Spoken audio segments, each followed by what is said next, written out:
Hello friends, જય શ્રી ગણેશ. બધાને સ્વાગત છે તમારું મારી ચેનલ ગુજરાતી કિચનમાં.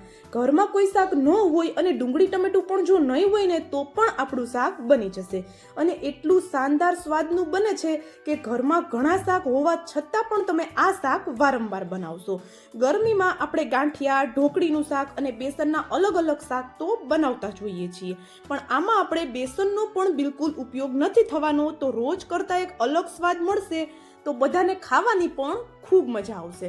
તો એક અલગ જ સ્વાદનું ચટપટું શાક બને છે અને 5 જ મિનિટમાં બનીને તૈયાર થઈ જાય છે. તો ચાલો બનાવવાનું શરૂ કરીએ. તો એના માટે સૌપ્રથમ આપણે એક ખાંડણી લઈ લીધી અને આપણે એમાં 10 થી 12 જેટલી લસણની કળીઓ એડ કરી દઈએ.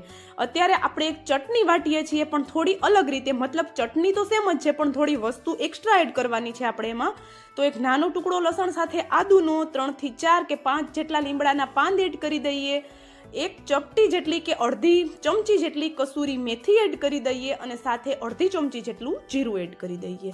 હવે આપણે આમાં હલકું એવું મીઠું એડ કરી દઈએ. મીઠું વધારે નહીં પણ થોડું જ એડ કરશું અને આપણે શાકમાં જેટલી તીખાશ જોઈએ છીએ એ પ્રમાણે લાલ મરચું પાવડર એડ કરી દઈએ અને અડધી ચમચીથી પણ ઓછી હળદર એડ કરીએ. હળદરનું પ્રમાણ છે એ વધારે નથી રાખવાનું, એકદમ ઓછું જ રાખવાનું છે.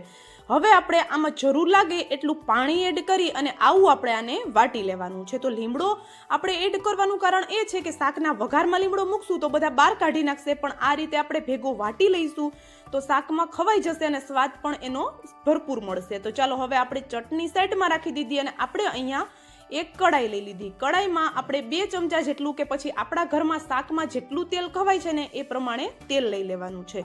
તેલ છે એ હલકું એવું ગરમ થાય એટલે આપણે એમાં અડધી ચમચી જેટલી રાઈ એડ કરી દઈએ. રાઈને આપણે સરસ એવી ફૂંટવા દેવાની છે. નોર્મલ આપણે જે રીતનો શાકનો વઘાર કરીએ એ જ રીતે રાઈ સરસ એવી ફૂટી જાય એટલે હલકું એવું જીરું એડ કરી દઈએ, હલકી એવી હિંગ એડ કરી દઈએ અને આપણે અહીંયા એકદમ બારીક કટ કરેલી કે પછી તમે ચોપરમાં પણ ચોપ કરી શકો છો એક નાની સાઈઝની મીડિયમ સાઈઝની ડુંગળી લીધી અને એક નાની સાઈઝનું મોડું મરચું મેં લીધેલું છે.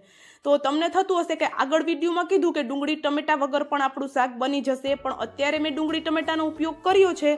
ડુંગળી ટમેટાનો ઉપયોગ કરશો તો શાકનો સ્વાદ થોડો વધારે આવશે, પણ ગરમીમાં ઘણી વખત ડુંગળી ટમેટું ઘરમાં ઘણી વખત ન હોય તો પણ આપણું આ શાક બની જશે અને કઈ રીતે બને છે એ પણ હું તમને આગળ વિડીયોમાં જણાવું છું. એ પણ એકદમ સરસ ગ્રેવી વાળું જ બનશે. તો અહીંયા આપણે જો ડુંગળી અને આપણે જે મરચું છે એને વઘાર કરી અને સરસ એવું થોડી વાર માટે આપણે એને થવા દીધું. હવે એ સરસ એવું હલકું એવું થઈ જાય એટલે આપણે અહીંયા એક મોટી સાઈઝનું ટમેટું લીધું અને ટમેટાને પણ ચોપરમાં આપણે ચોપ કરી લીધું. તો આ બંને વસ્તુ છે એની ગ્રેવી આપણે બિલકુલ નથી કરવાની, આવી રીતે એકદમ ફાઇન કટ કરવાનું છે અથવા તો ચોપરમાં એકદમ બારીક બારીક ચોપ કરી લેવાનું છે. ટમેટું એડ કરી અને સાથે જ આપણે સ્વાદ પ્રમાણે મીઠું એડ કરી દીધું. ચટણીમાં મીઠું એડ કર્યું છે થોડું એટલે જોઈને એડ કરશું.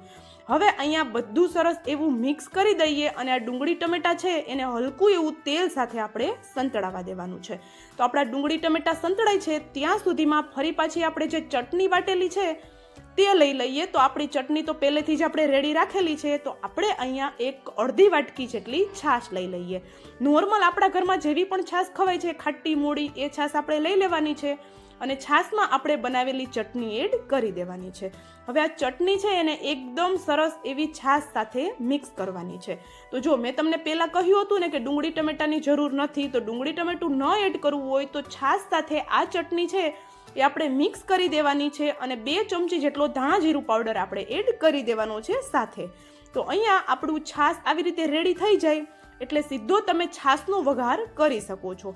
તો અહીંયા આપણે જો સરસ એવી છાશ સાથે ચટણી મિક્સ કરી લીધી ત્યાં સુધીમાં ટમેટા અને ડુંગળી હલકા એવા તેલમાં સંતળાઈ ગયા છે. વધારે અત્યારે આપણે સંતળાવા દેવાની જરૂર નથી. અને અહીંયા આપણે હવે ગેસની ફ્લેમ સ્લો કરી અને બનાવેલી મસાલાવાળી લસણની ચટણીવાળી છાશ લઈ લીધી અને આપણે એડ કરી દીધી.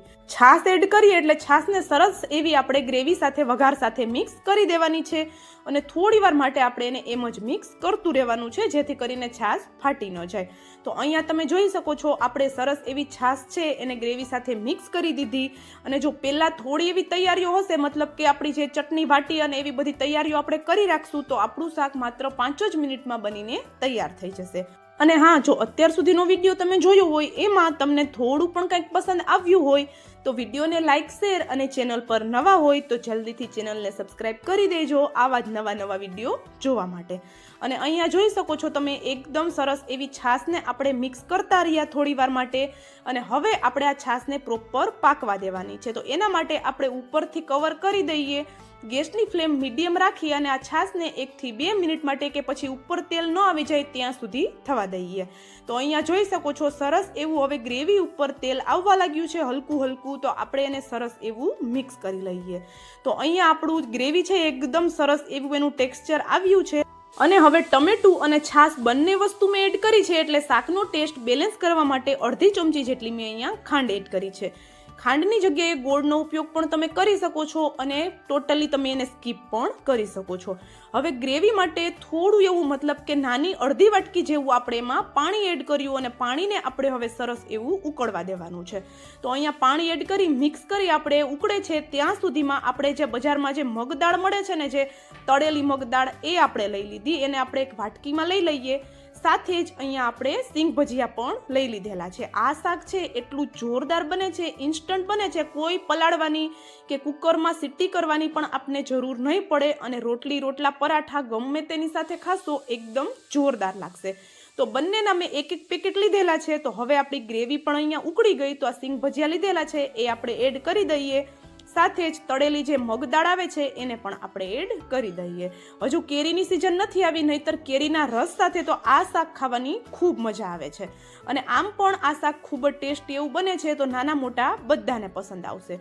તો હવે સિંગ ભજીયા અને મગદાળ એડ કરી સરસ એવું મિક્સ કરી દીધું અને બંને વસ્તુ હલકી એવી ક્રિસ્પી હોય છે. તો આપણે એને હલકી એવી સોફ્ટ કરવા માટે આપણે એને મિક્સ કરી અને ઉપરથી ફરી પાછું કવર કરી દઈએ. અને બસ 1 જ મિનિટ જેવું આપણે એને ઉપરથી કવર કરીને રાખવાનું છે. તો 1 જ મિનિટમાં જોઈ શકો છો અહીંયા શાકની ઉપર એકદમ સરસ એવું તેલ આવી ગયું છે અને મગની દાળ અને જે સિંગ ભજીયા એડ કર્યા એને બાકી જે રહેલું પાણી હતું એ પણ શોષી લીધેલું છે. તો આપણું અહીંયા એકદમ સરસ એવું ગ્રેવીથી લથપથતું શાક બનીને તૈયાર થઈ ગયું છે. તો લાસ્ટમાં થોડી વાર ખુલ્લું આપણે એને થવા દઈએ અને ઉપરથી લીલા ધાણા એડ કરી દઈએ. તો અહીંયા લીલા ધાણા ન હોય તો પણ તમે આરામથી એને સ્કીપ કરી શકો છો. આપણે એમાં ઓલરેડી કસૂરી મેથી અને લીમડાનો ચટણીમાં વાટીને નાખેલા જ છે. તો અહીંયા આપણે હવે લીલા ધાણાને પણ મિક્સ કરી દઈએ. ગરમા ગરમ ફુલકા રોટલી સાથે તમે આને સર્વ કરો, બધા આંગળા ચાટતા રહી જાય ને એવું આ શાક બને છે. તો જો આપણે મિક્સ કરી દીધું અને ગરમ શાકને આપણે સર્વ કરી દેવાનું છે. અને હા, હું તમને પાછું પણ યાદ દેવડાવી દઉં કારણ કે તમે ભૂલી જાઓ છો. તો જો વિડીયો તમને થોડો પણ પસંદ આવ્યો હોય તો વિડીયોને લાઇક શેર કરવાનું બિલકુલ નહીં ભૂલતા. અને ચેનલ પર જો નવા હોય તો જલ્દીથી ચેનલને પણ સબસ્ક્રાઈબ કરી દેજો આવા જ નવા વિડીયો જોવા માટે. તો મારી ચેનલ પર હંમેશા હું એકદમ સિમ્પલ અને બધા ઘરે આરામથી બનાવી શકે ને એવા જ વિડીયો અપલોડ કરતી હોઉં છું. તો ચોક્કસથી જો નવા હોય તો ચેનલને સબસ્ક્રાઈબ કરી દેજો. તો જો અહીંયા આપણું ગરમા ગરમ શાક રેડી છે. સાંજના સમયે બનાવો કે બપોરના આ શાક ખાવાની ખૂબ મજા આવે છે અને ઠંડુ થયા પછી પણ એટલું ટેસ્ટી લાગે છે. તો તમે લંચ બોક્સમાં પણ આપી શકો છો. તો ગરમા ગરમ શાક રેડી છે. તો હવે મળશું આવા જ એક નવા વિડીયો સાથે. ત્યાં સુધી જય શ્રી ગણેશ.